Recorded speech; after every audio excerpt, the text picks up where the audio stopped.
Well, good evening, everybody. Nice to see so many people. And a lovely evening like this, and you've turned up for a talk on local government. Well, what dedication, that's all I can say. So I'm going to talk about how Eastbourne was governed in the past, up until the tea break. And then after that, we're going to take a bit of a look at the future. Quite unusual, I suppose, for an historical society to look at the future, but that's what we're going to do tonight. So what is governance? And just one sentence of clever stuff and then we finish. The exercise of political and admin authority at all levels to manage an area's affairs. And they didn't put the bit in, and to collect your taxes as well. And the citizen asked in return, can you do it for me, provide a basic level of service, cut the grass or clean the streets or whatever? Can you fix it for me when I have a particular problem? And can you be there for me in terms of my future or my children's future or whatever else? Those are really the three roles of governance. And in this country, we could go back well over 1,000 years, because the English Shire is the oldest unit of governance in the Western world. We forget that. And I'm going to talk about the original building blocks of an admin system, if you like. So we start off with the Hyde, sometimes spelt H-Y-D-E, as in Hyde Gardens. And that was really an economic unit. An area used for agriculture that would support a farmer and his close family and a couple of serfs and provide about £1 of income per year. And about 10% of that went in tax. And then when the Normans came along, it went up to 30%, but that's another story. And those hides were grouped in 100. So, and 100 was really the lowest administrative unit. Well, that's not bad. It's pretty competition. And a lot of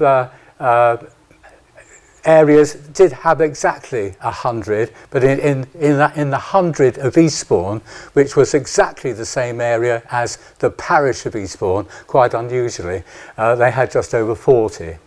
And then we got the burgh or borough, which was a fortified settlement, and because they were prepared to raise a number of fighting men on short demand, they had particular concessions and tax breaks and all the rest of it. And then counties were divided up into sections. In Sussex, they had rapes. There were 4 rapes, Saxon rapes in Sussex. In other parts of the country, in the East Anglia, they had districts, and in Yorkshire they had thridings or thirdings, that's where ridings of course comes from, and further north they had wards, just to make it very confusing. So four Saxon rapes in Sussex, and then of course we had the Shire.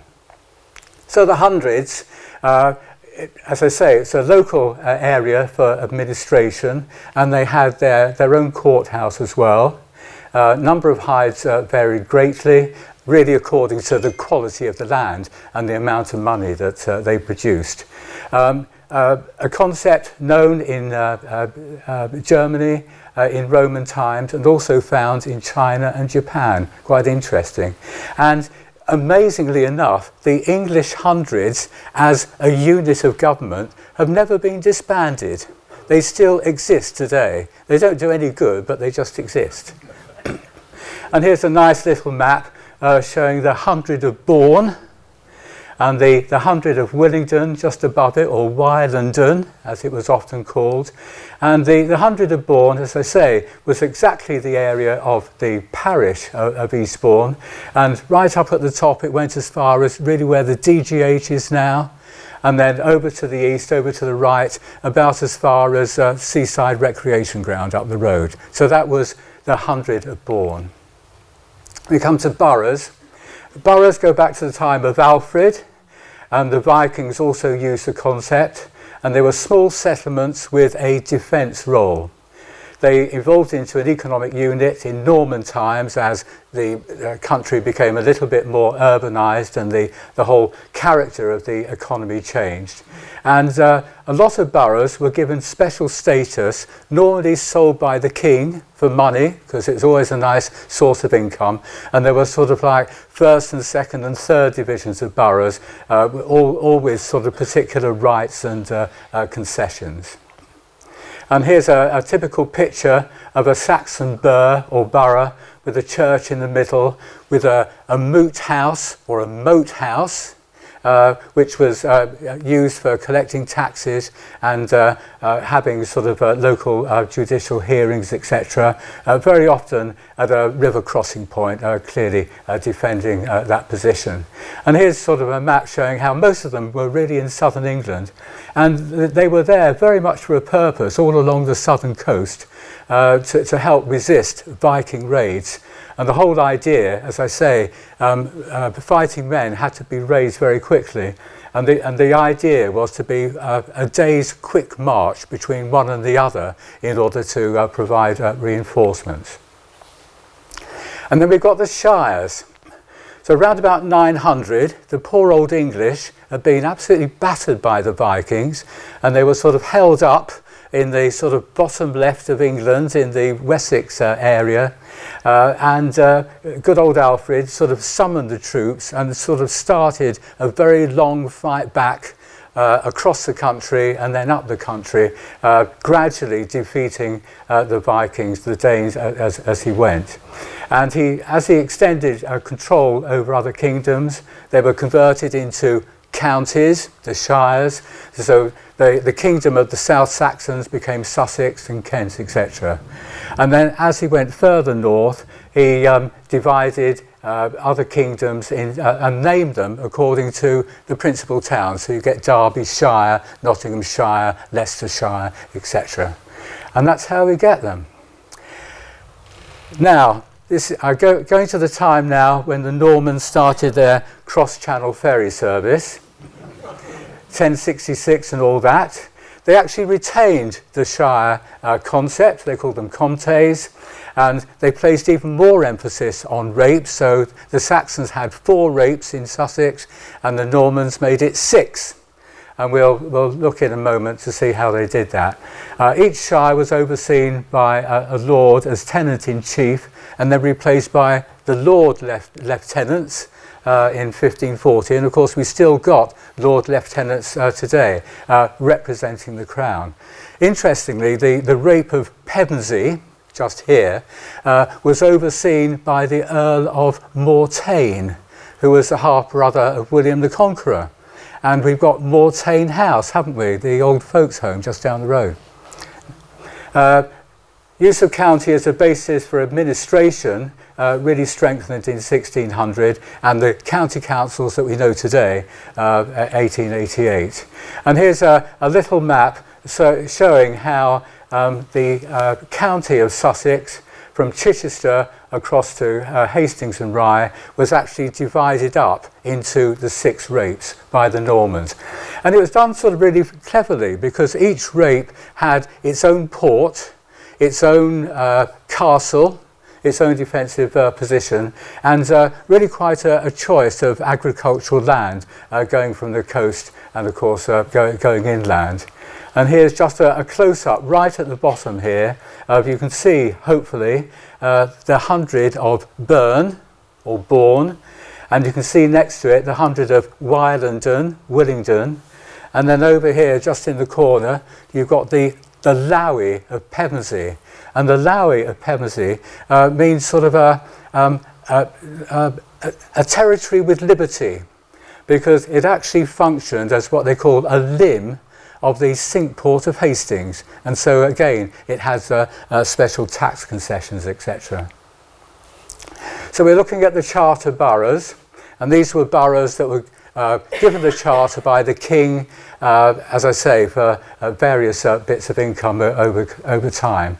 Now, boroughs had the right to elect their own alderman and, in fact, to have an MP up until 1832. And some boroughs presided over their own county, And so you get clearly Canterbury and York because of their very strong ecclesiastical position, and then also Chester and Durham as county palatinates, they were called, again with control over their entire county. And the municipal and county boroughs we know today came along in the 1880s. Parishes, parish is always there as ecclesial church units, and they started to become administrative units around about 1600 and started collecting their own taxes because they were given new powers to maintain local roads and bridge maintenance and to administer the poor law, of course. Sometimes they were elected, but mostly not elected, and that over time caused a lot of problem because you had the vestry committee or the parish committee being able to set the local parish rate, and if people didn't pay it, of course, they had church people knocking on their door, and if you weren't a great believer, it's something that upset you greatly. Just looking at justice very quickly, each 100 had a court or a moot or a moat house, and that was used very much for the day-to-day stuff. There might be an argument in the local market about somebody serving short measure or whatever, and it was dealt with immediately. The case was heard within the day, and people, passers-by, were sort of dragged in off the street into the moat house to sort of sit as a jury. And they came in with their dirty feet, their dusty feet, their pieds poudrés, as the French would say, pie-powder courts. The local gentry met in quarter sessions to hand out sentences and all the rest of it. They weren't elected in any way, they were simply the gentry, and this is what they did. And then from 1600, JPs met and started to discuss county admin affairs, and again they could raise taxes for bridges and roads. And by 1740, a bit more mature, each county had to have a treasurer and a surveyor. And interestingly, sort of Eastbourne really started to develop from the 1850s onwards. And by the time we get to sort of 1911 here, it had a population of about 50,000. And it was only at that time that the magistrates' bench was moved from Hailsham into Eastbourne. Now, everything changes, of course, with the Industrial Revolution and a massive social change and economic change. And this led to the 1832 Reform Act. This rapid urbanisation, new economic and social realities, the need to shift power away from the unelected aristocracy, and really a real issue about tackling corruption and the rotten boroughs.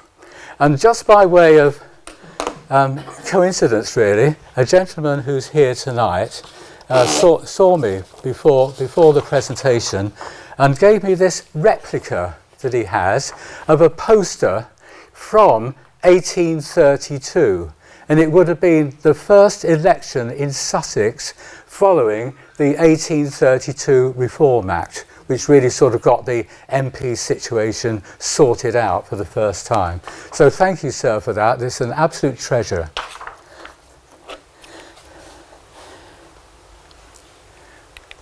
We're going to talk about rotten boroughs. Now, towns that were incorporated by a royal charter, sort of premiership stuff this is, were allowed to have 2 MPs. Amazingly enough, round about 1800, Seaford had 2 MPs. The really quite giant cities of Leeds, Manchester and Liverpool had none between them. It was just absolutely crazy situation.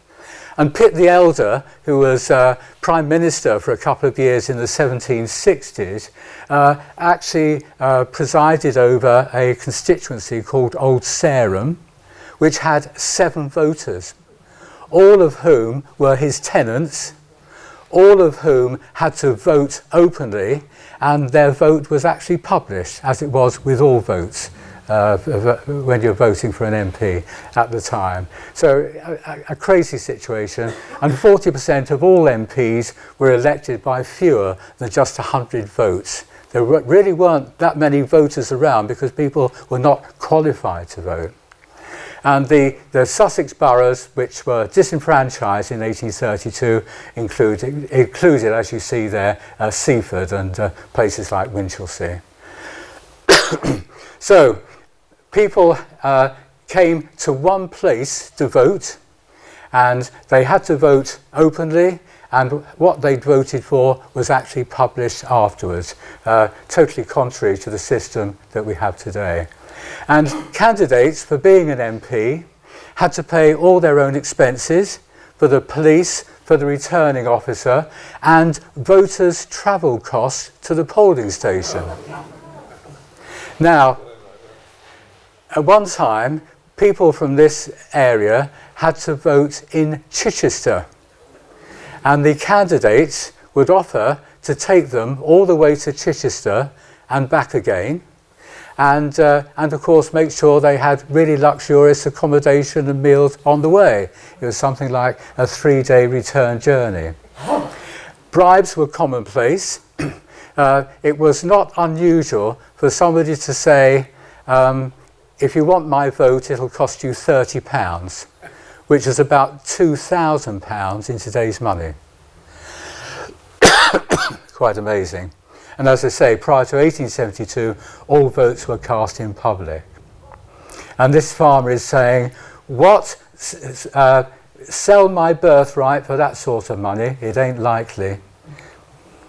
Now, I just wanted to have a word about the position of women. I mean, clearly, the suffragettes not only, of course, campaigned for the right to vote, but campaigned a great deal for their own workers' rights as well. There's only, this would have been in the period, what, sort of 1907, I suppose, up to 1914. But just sort of 10 years before that, there had been a Factories Act which had limited the time that women can work in a day to as little as 14 hours. Amazing. I think a lot of women say, what? I do. So women could take part in local board elections if they were property owners in their own right. But bear in mind, before 1869, any woman who married forfeited her property to her husband. And so the only rights extended to spinsters and widows. And women could actually stand as council candidates from 1907 and of course as parliamentary candidates in 1918, Nancy Astor and all that.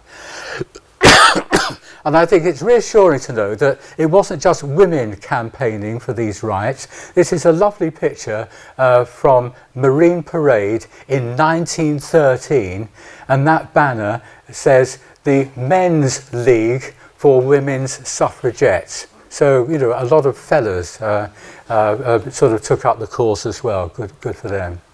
And this is the lovely councillor Alice Hudson, who was one of the first women councillors, 1919 in Eastbourne, became mayor in 1926 and twice afterwards, and was actually awarded the Freedom of the Borough for her wonderful years of service. So looking at governing Eastbourne in the early days, that church-based vestry committee, the parish committee, very much out of favour. A local board was elected to replace really the vestry committee in 1858. They held elections, and the majority of people who voted were against having a local board, saying it was a waste of money. But the election was won because a lot of people had more than one vote. They had a number of votes according to the amount of property that they owned. So somebody who ran just a small business might have one vote, but the Duke of Devonshire had 12. So you can sort of see how the system worked. Anyway, a local board was set up in 1858 and was really the predecessor of the Borough Council. And here's a nice sort of picture of the first board, all men, of course. And interesting, look, if you've been in Eastbourne for some time, look at these names. Gosden, Hurst, Haynes, Gorringe, Diplock, Towner, a very, very strong business interest in the local board.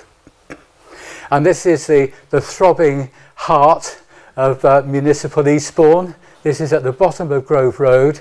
On the right-hand side is one of the, I've got an expert in the room, better get this right, one of 4 fire stations in the town at that time. The building in the middle was the vestry hall, and that's where all the business of the town was conducted. Of course, it was so small, and there's so much business going on in this booming new resort that people literally had to shout their business through the window at meetings.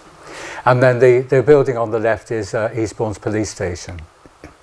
So becoming a borough, the population gets to the magic 20,000 figure, and it was incorporated as a borough in 1883. And of course, the first thing you get interested in is, well, now that we're a borough, let's have a lovely town hall. And I'll talk about that in a moment. George Wallace, as I'm sure you know, the Duke's steward in Eastbourne, became the first mayor, which sort of showed the interaction that there was, or the control that there was really, by the Duke over the business of the town. Eastbourne started off with an incredibly low rate income.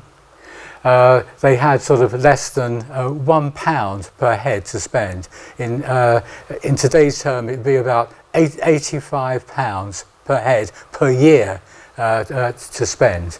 So low rate income was a real issue.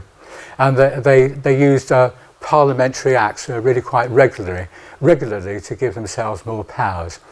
In terms of looking for a town hall, they looked at this spot first, and this is where Poundland is now. You recognise that? And the Borough Council wanted to build the town hall here, and the owner wanted £12,000. Far too much. So they looked elsewhere at the White House on South Street, which is now this building, Elliott Stores, and it's now coffee bars and things. And again, that was really sort of too expensive. That was costing £3,500. And in the end, they settled for this site, Stocks Bank, at the top of Grove Road, for just £3,000, and they were sold the site by the Duke of Devonshire, and of course the lovely town hall was built. But it wasn't sort of well received by everybody. In fact, there was a letter in the local paper saying it's so far out of town, nobody will ever be able to find it. And here's a lovely picture of the oak panelled council chamber, which is still there today. And I have to say, still looking really quite glorious. There's a picture of one of the first council meetings with 27 ward councillors, and we still have 27 today. So the council really sitting on the sidelines, first of all, in its first few years between 1880 and 1900, overshadowed by the influence and the money of the Duke. A real focus on supporting the Duke in delivering his special project of a quality resort for Eastbourne, and this thing which is worthy of a talk in its own right, the Eastbourne's obsession with tone and having the right approach to everything.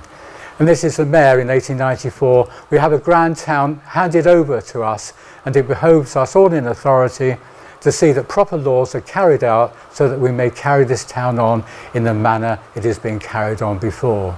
Things changed a bit with the death of the 7th Duke. The 8th Duke wasn't too interested and really sort of tied up in all sorts of tax problems. But this is when the borough really came into itself.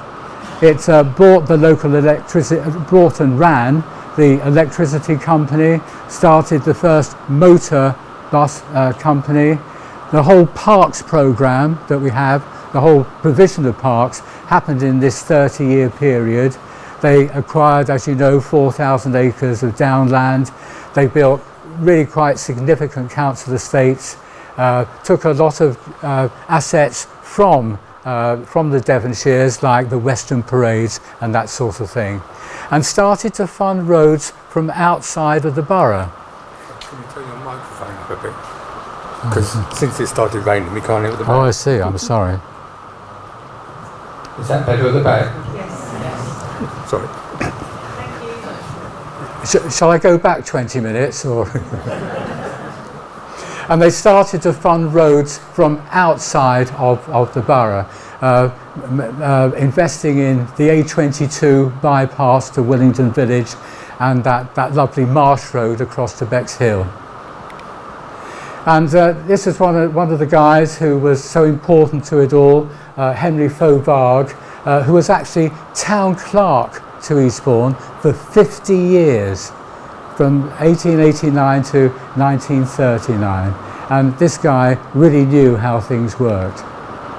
So the borough starts to reach maturity in the 1930s. From 1911, it had become a county borough. Up until that time, a lot of the rates had gone off to the county council at Lewes, but the place started to have all of its own rights from 1911 onwards.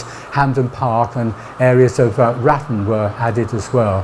And possibly because everybody got the vote in 1918, they started developing ambitions for the whole town, not just sort of the better part of town. And it's a nice sort of picture of a tree being planted in Gildridge Park to celebrate the new county borough being created in 1911. Going right forward to near the end of the Second World War, and just go through this very, very quickly, just sort of shows the ambition that there was to have a cafe at the Wish Tower, which was unprecedented, actually eating and drinking on the seafront, having a bathing centre, a swimming pool at the Redoubt, redeveloping the Winter Garden. They stopped maintaining the Winter Garden in 1936 and saying that they wanted to replace it by a rendezvous centre. And here we are sort of, 90 years later, just sort of finishing off the refurbishment of the Winter Garden. It's amazing, isn't it? And better car parking. Widen Church Street, that was a good one. 2 buses couldn't pass one another on the road to Brighton. And they wanted an aerodrome at the Crumbles. A lot of ambition. And it was this chap from 1939 on, Francis Busby, or Frank Busby, the town clerk, who served not much of a period at all, only 35 years as town clerk. We had 2 town clerks in 85 years. It's quite incredible. And then in the 50s and 60s, started developing trading estates, major housing estates at Eastbourne and Langley, new schools programme, a lot of secondary schools built, the Congress opened, the Sovereign Centre, etc., etc. And then we get to 64, and look, these are all the responsibilities that the Borough Council had. Education, highways, sewage, public social services, that is, housing, ran the police, the health authority, ran the ambulance service, the knit nurse, and managed the hospitals, libraries, and of course ran the bus company and oversaw the fire brigade, etc. And then things started to melt away really from 64 onwards. And by the time we get to 74, a big change in local government. A lot of powers went back to the county council at Lewes, and the borough council was sort of like demoted, I suppose, and became, I suppose, it was called a second-tier authority and responsible for far fewer functions. Is what we have today. Now, I just want to, 5 minutes before our tea break, I want to talk about what's going on at the moment, what's happening nationally. All-purpose unitaries have replaced some shires in some parts of the country. In Cheshire, for example, it was a county council with 6 districts within it. That's now come down to just, split in half, 2 unitaries, and that's it. So 7 authorities have become 2. Metro mayors, we've heard of the Andy Burnhams of this world, and Mayor of Manchester and Mayor of London and all the rest of it. There are 14 of those now in the country, and the government feels that they're doing really quite a reasonable job. A lot of councils are sharing back office functions to save money, particularly Eastbourne and Lewis are doing that sort of thing, sharing staff, etc. A new development really, what I call beauty contests, where money isn't actually allocated to a council as of right or according to need.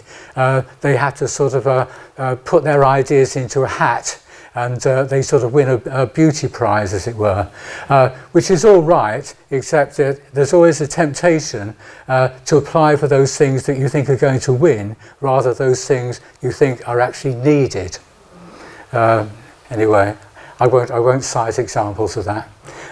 And then we've had very recently, just this last Friday, the new neighbourhood board being set up with the local MP and some councillors and some business leaders and some community leaders being given £20 million to spend over 10 years in Eastbourne. So new ways of doing things are being introduced. And I just want to sort of talk just finally in this section about sort of voting and electors.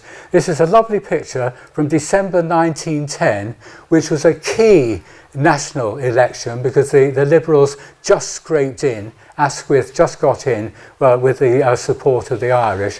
But look at this, is in Pevensey Road, outside the Gazette offices, where there would have been a telegraph point, just everybody wanting to know what the results of the election were. I think that's quite incredible. And today we can vote in parliamentary elections. Normally we have a turnout of between 60 and 65%. Local elections about 35%. We vote for a police commissioner. About a third of us vote for that. And some mayors, as you can see there, and of course assemblies in Wales, and we vote for Strictly and Eurovision and all the rest of it. And this always, I just have to say, this really amazes me.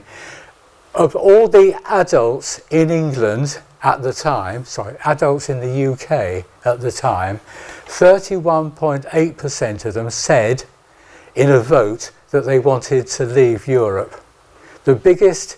I think the biggest decision of a generation, but there's only 31.8% of people who actually voted to do that. Isn't that amazing? Looking at voting generally, only 85% of adults ever register to vote, even give themselves the right to vote. And for the under 35s, it's just 70%. Looking at young people 18 to 24, 47% voted in 24, but 76 voted 60 years earlier. And the voter turnout at general elections, as I say, generally 60% today, but it was 84% in 1950. So, having bored you with all that, we're now going to look after tea at what the future holds for the governments of this area. Thank you very much.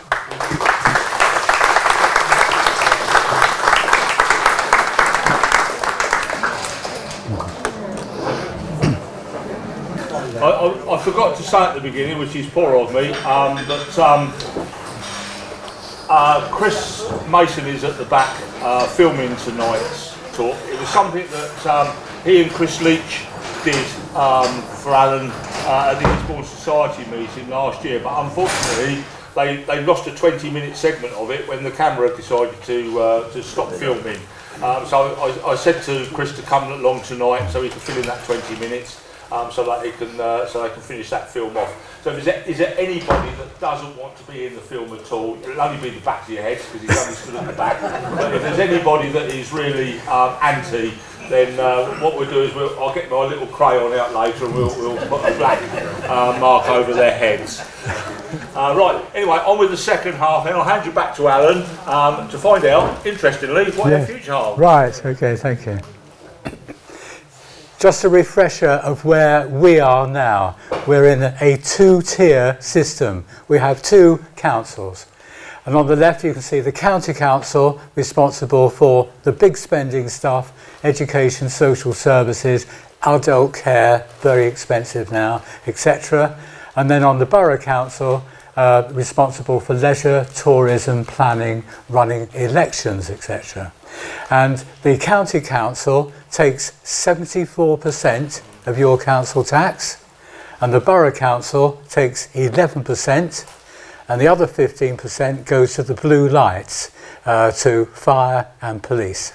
So fire and police actually cost you more than the borough council does. So, proposed reorganisation. I say proposed, I'm pretty sure this is going to happen. East Sussex County Council and its 5 district councils, and Eastbourne is one of the district councils, is going to be abolished. It's going to be replaced by an all-purpose unitary authority that does everything throughout the county of East Sussex.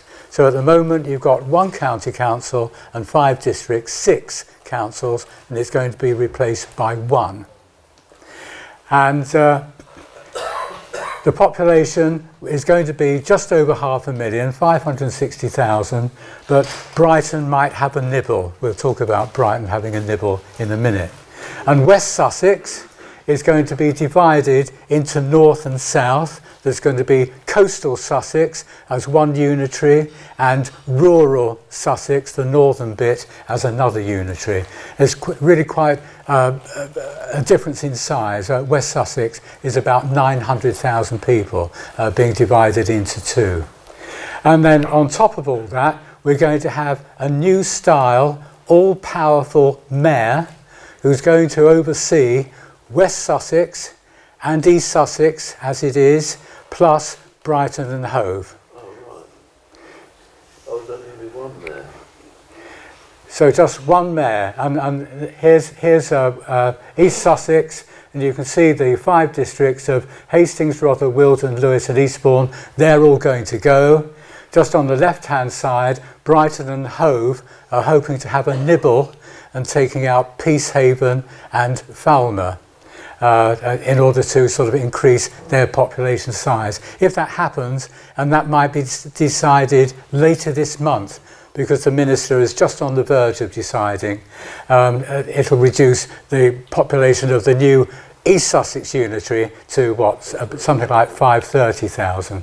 And then just to show you on the other side of Brighton, you've got the rural rump to the north and the coastal areas to the south as 2 separate unitaries.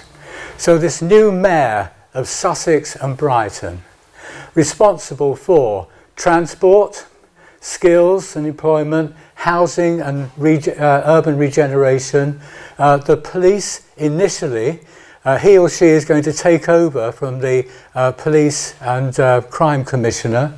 And of course there are proposals, of course, to amalgamate constabularies now, and Sussex Constabulary could be amalgamated with both Surrey and Thames Valley Police into one very large unit, and no idea what's going to happen to the responsibilities for that.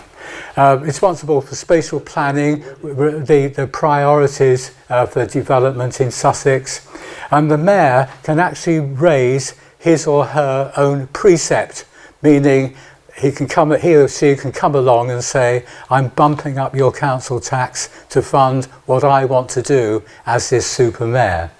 And there's also legislation just about to go through Parliament this year, giving these all-powerful mayors the ability to levy a tourist tax, a visitor levy.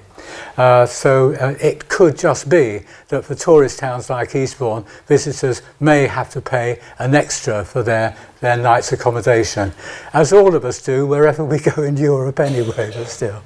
The mayor will be allocated some government funds to spend, sometimes at government direction, sometimes at his or her own discretion, and he or she can also create special projects. Now the timetable for this is that the Sussex situation should have been decided by now, but it's been extended by a couple of months because of the Brighton nibble, as I call it, and the consultation on that finishes in just over 2 weeks' time. all of us are going to the polling stations again, because we're all going to vote, aren't we, now? Going to the polling stations in May next year to appoint the new councillors to this new unitary authority, who are going to spend 11 months in the shadows, as it were, getting their act together before they take over fully in April 2028. So really less than 2 years' time. And at that time, the Borough Council and the existing County Council will be abolished, as well as the Police and Crime Commissioner's role. And then we also go to the polls in May 2028 to elect a new Sussex mayor. So that's the timetable.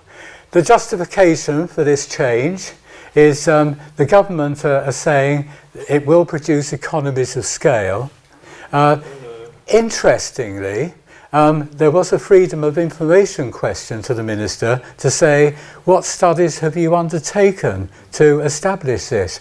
And the answer is, no study has been undertaken by this government.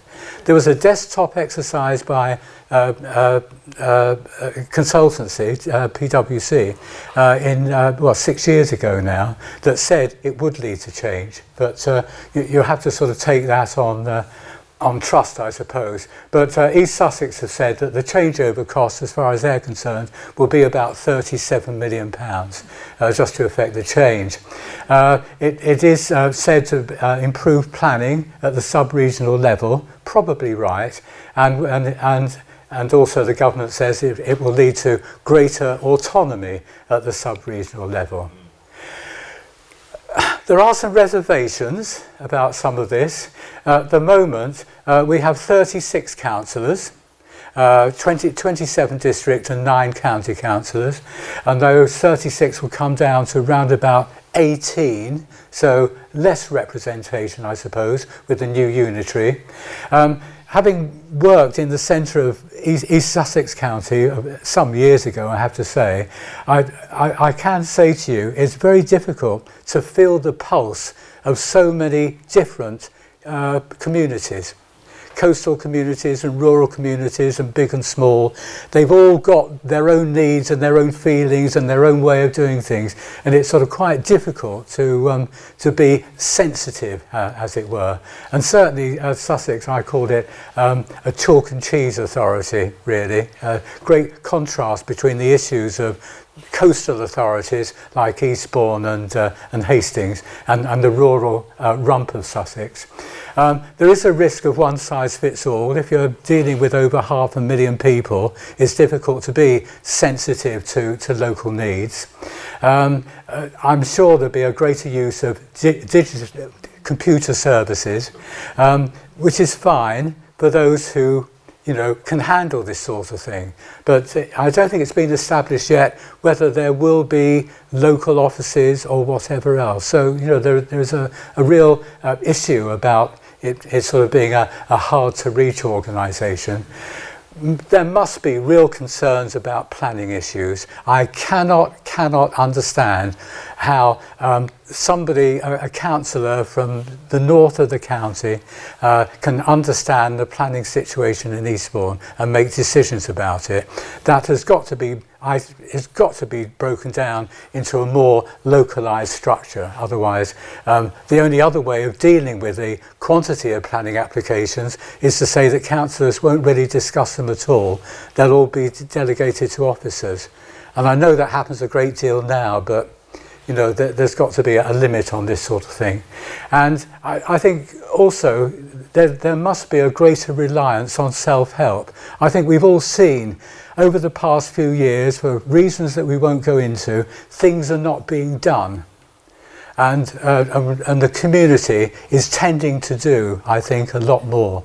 We've got 16 Friends of groups in Eastbourne now who do a tremendous job, Friends of the Seafront, Friends of Prince's Park, etc., etc. And I think that trend will have to continue, because otherwise what we regard as sort of essential maintenance just isn't going to happen. I've taken a look at council spending in the UK, this is, over the last 15 years. Council spending per person fell by 29%. If you lived in Eastbourne over that 15 years, your council tax has gone up by 80%, believe it or not. The major increase in spending is really at county level on children, SEND children and adult social care. Spending on SEND children, I'm making no judgments whatsoever, has gone up by over 70% in that time, and adult social care by just over 40%. Now, if things go up, other things come down, and the things that have come down big time have been culture, leisure, heritage, public realm like tidy streets and highways, and I think we know about the potholes. So it's just a fact of life. I'm not making any particular comment about it, but for a tourist town such as Eastbourne, those things that have come down on the spending front are really very important to a town like this. So we go back to that thing that we saw right at the beginning about what people expect. Do it for me, fix it for me, be there for me.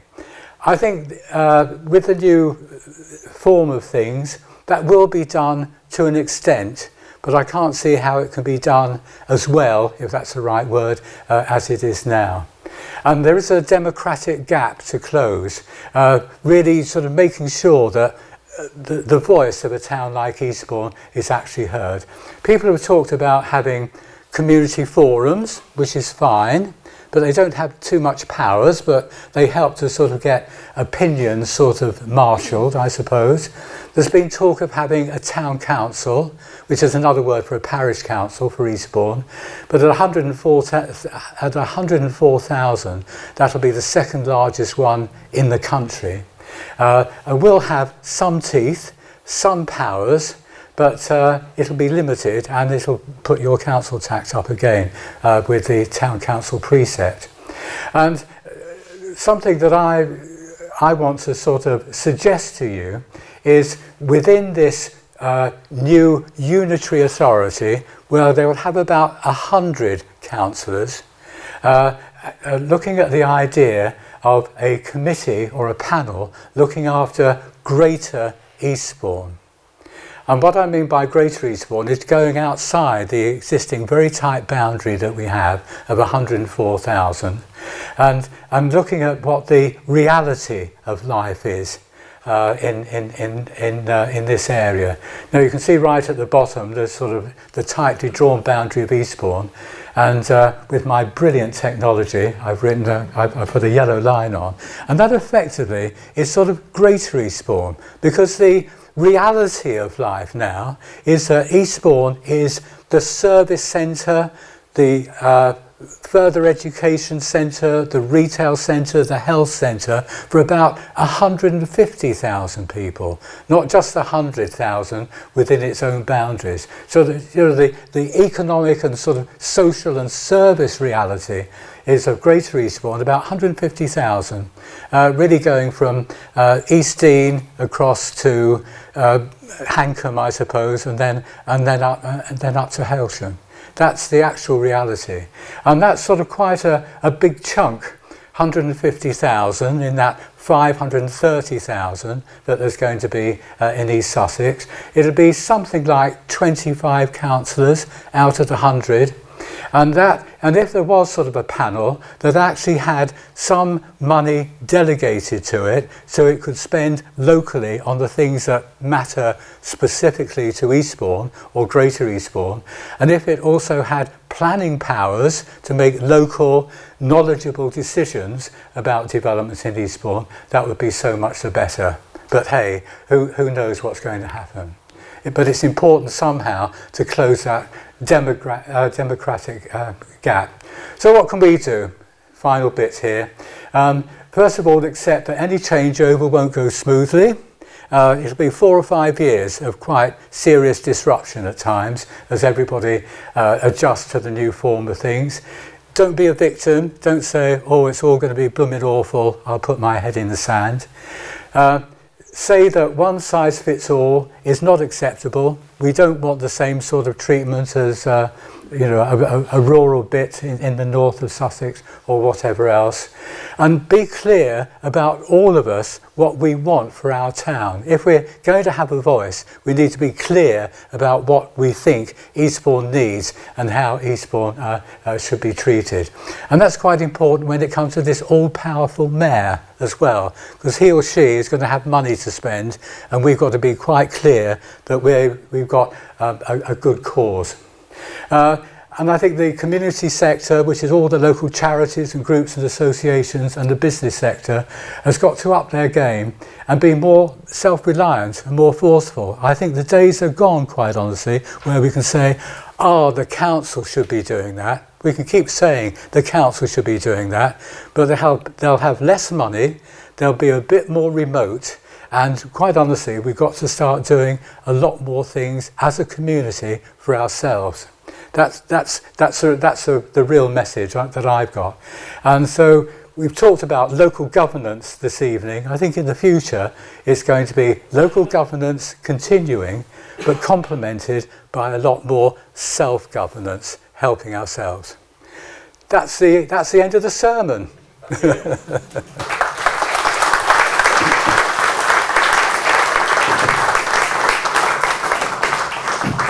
Just to drop back on a couple of your images, there was the one of the we're waiting for the result of the election Yes. in Heavensey Road. Yes. That's a postcard. It's usually about 20 quid. But the men's suffragette Yes. movement is also a postcard that I see. It Yes. was put on eBay for £200 and it went for 260. Oh, right. Which is absolutely ridiculous amount to pay for a postcard. Yes. Although the prices on some of those have now Yes. started to come down again. Yeah. But it's a lovely shot. Yes, it is. Of a social scene. Yes, it is exactly that. Yes, it is. Yeah. Thanks for sharing it with us tonight, Alan. So, does anybody have any questions for Alan? There's bound to be one or two.